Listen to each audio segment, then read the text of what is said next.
This is a download from BFM 89.9, the business station.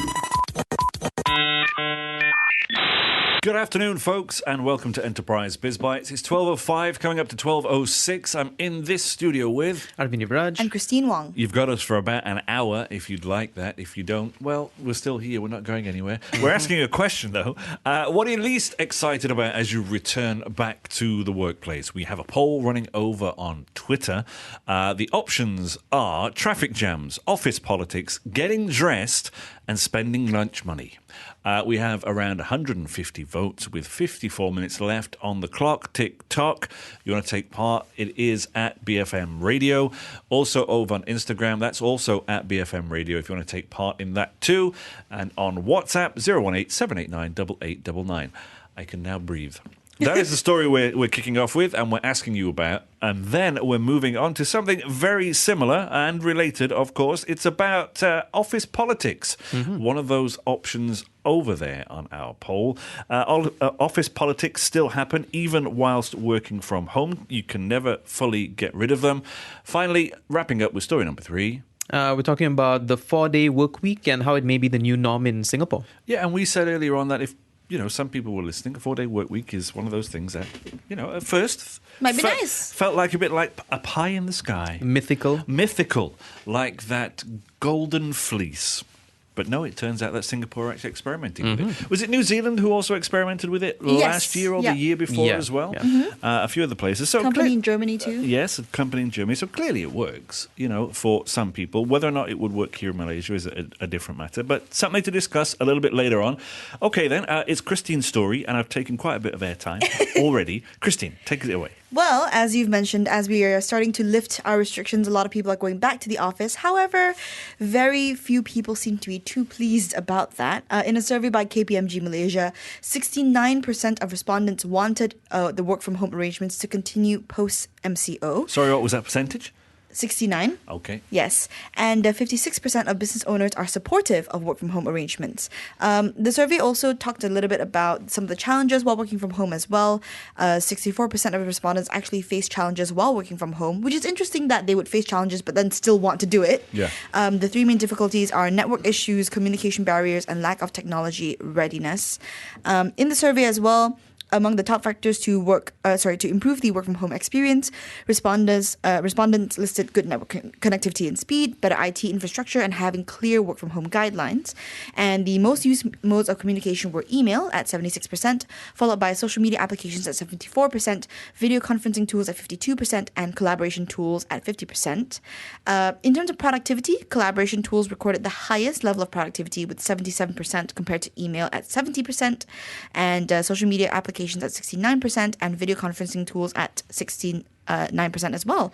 And the top 5 industries that support e-learning and working from home are education, 66%, consulting, 62%, professional services at 57%, financial services at 56%, and security at 54%. So generally speaking, people... even though you run into trouble working from home, they're very hesitant to come back to the office still anyway, and are pretty comfortable working from home. And the main issues are not really productivity, but technological issues. Yeah, the fact that 61% said that network issues are problems is a big deal, because it just shows the quality of our internet connections and the technology that we use here, which should not be an issue in 2020. Yeah. Then again, lots of things shouldn't be an issue in 2020, but here they are. Yeah. So that's one thing. Knowing that a lot of people who are working from home are having problems with either Wi-Fi or their connectivity or not getting enough internet speed, I think that's something that should be fixed at least locally. I mean, we had a big upgrade, didn't we, within the last couple of years in terms of speed and cost and whatever. And it's kind of almost put us on a level playing field, almost, but not quite. I think the problem is when you're working from home as well, it's not just you that's working from home for the most part. Especially if you're in a family household, for example, like Christine, for example, you're I know that both you and your dad are working from home as well. And I've got friends where there's 4 of them all working from the same house, and they're all having to do video conferencing, and they're all having to do one thing or another. And of course, that is going to take a huge toll on your internet, and having network issues is part and parcel of this. Yeah, but the fact of the matter is the technical issues seem to be the main issues, Yeah. and a lot of working professionals are feeling sort of these back to work blues, Monday blues are back. A lot of people feel that since a lot of the weekend fun things are still closed, you don't really get the same catharsis. Yeah. Traffic woes, obviously, as we'll talk about with our poll, getting ready for work, having to get dressed, put on makeup. People's sleep cycles have been disrupted as well, especially if you are more productive in sort of non-office hours. That's a huge issue. And of course, there is always going to be a little bit of paranoia about COVID-19 and staying healthy, especially with like the statement from the World Health Organization saying that scientists have not yet determined how frequently people with asymptomatic cases of COVID-19 pass the disease on to others. There's always going to be that little small sense of paranoia, I think, as well. I mean, the whole sleep cycle thing is something that I've really noticed, especially when you're doing this 1 week on, 1 week off thing. I tend to be more productive in the evenings, right? And in the late afternoon, early evenings. And I've always been that way. And I've always found it fairly difficult to come to work early, right? Especially when you're having to work a very early shift. And it's just the way I'm built, and people say, oh, you need an early night, you need to do this. That's fine. And even when I've tried that, and I've tried doing it over a certain period, whether it be a month, 2 months, 3 months, it makes no difference. It's just the way in which my mind works. I work better in the evenings. Yeah. And I've found that when I am working from home and I do get into that productivity zone in the evening, it's brilliant, But I often do find myself getting to bed at 1 and 2 a.m., and then I'm having to get up for work at whatever time it is, 6:30, 7 o'clock in the morning. And I find myself just like walking into the office like a zombie, and I feel I should be more productive, but I am. Yeah, and then also the perception is that you're not being very productive throughout the day, when in reality you can absolutely be productive, just not right now. Just not at that time. Yeah. And because it can't be seen, it's that perception of you're not working. I mean, not just me, but a whole bunch of people I am sure are going through this same issue.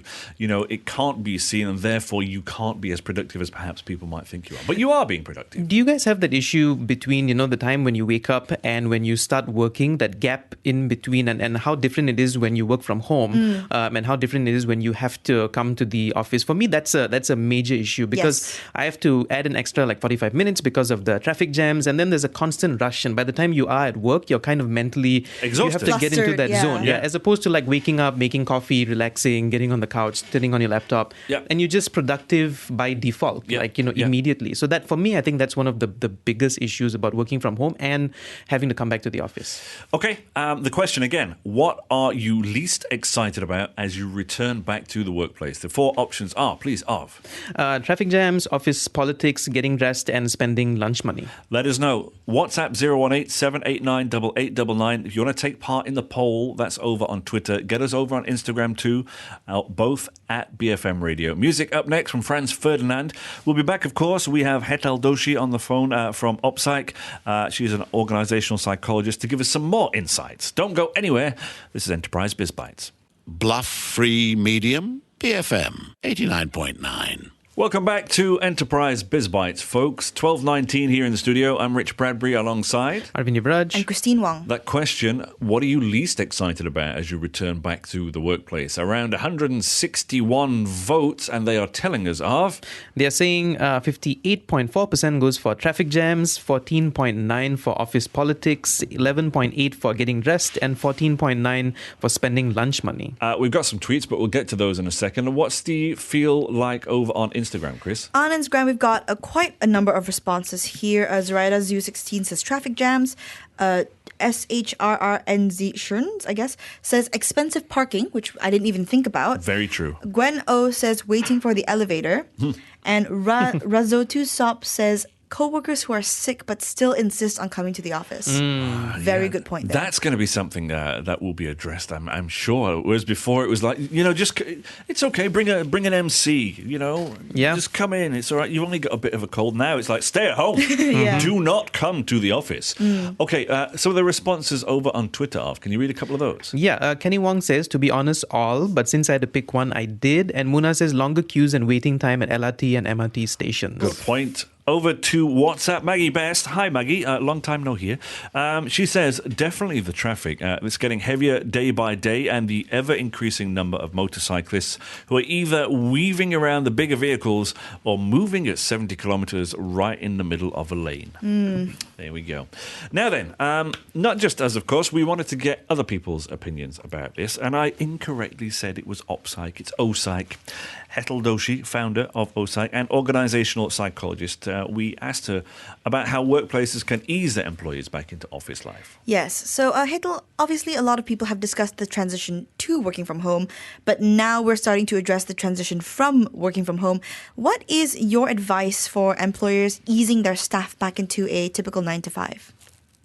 Given that employees have gone through a major life transition and career transition, I think the most important thing that employers can and should do would be to think about what outcomes they want from this experience.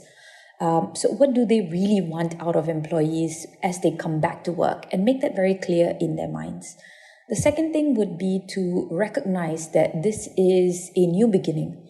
And with any new beginning, it should always start with a celebration, a welcome, an invitation, rather than something that you force upon somebody, or something that you rush, or something that, even worse, is negated, like you just ignore it completely.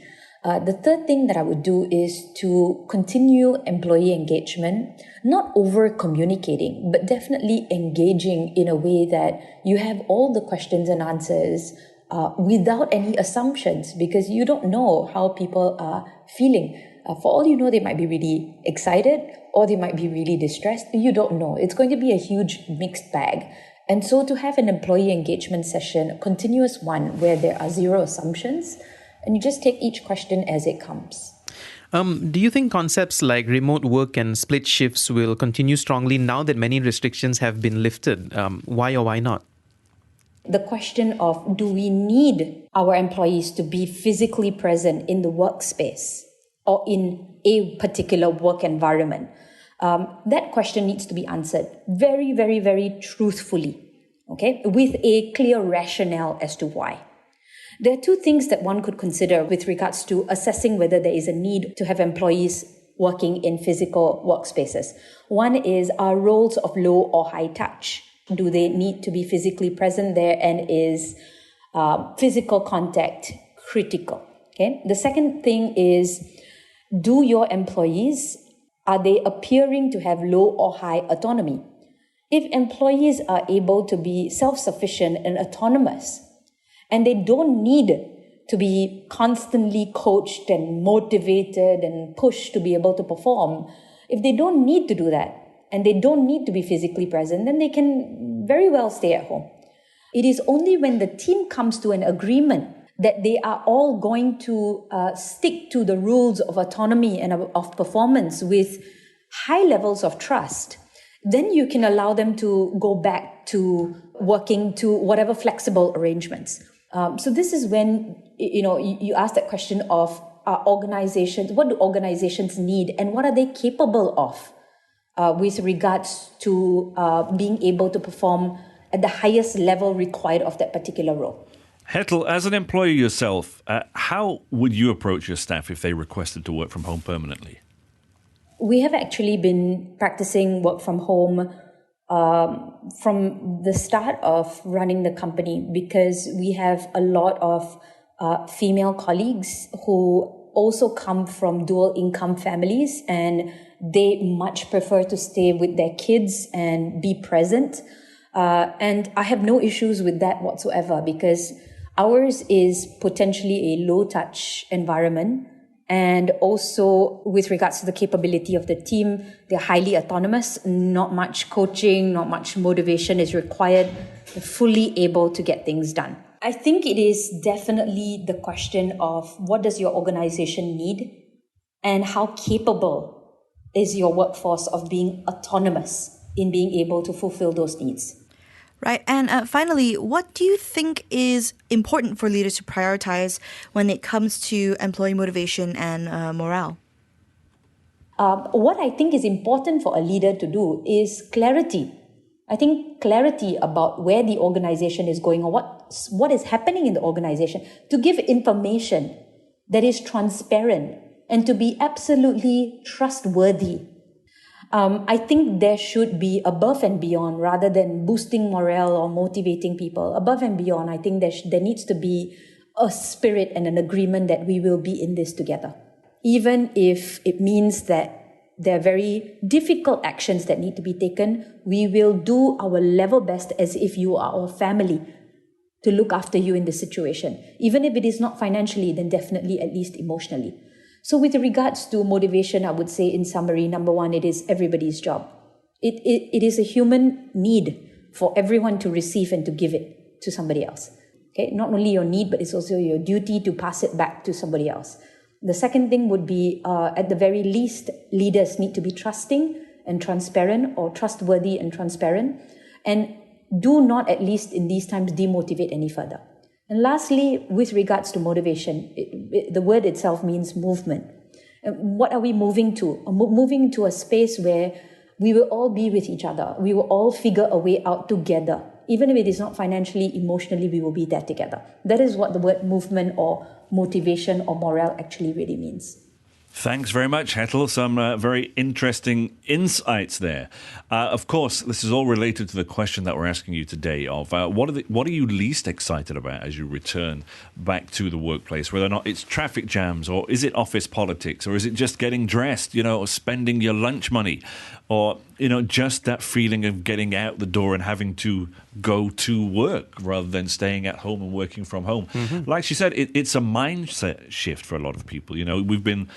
some people have been locked indoors since mid-March, and it's a big change for a lot of people, right? And it's about how do you accept that change, I suppose. I can imagine, being working from home for 3 months and then having to come back. Like, we've done the split shift. We've done it since the beginning of the MCO. So we've been coming back 1 week, working from home the other week. So for people who've been at home for 3 months, I don't know how they're coping with that sudden shift, especially since the announcement was made over the weekend. And they've had to prep themselves to sort of come back to work. It's interesting. Yeah.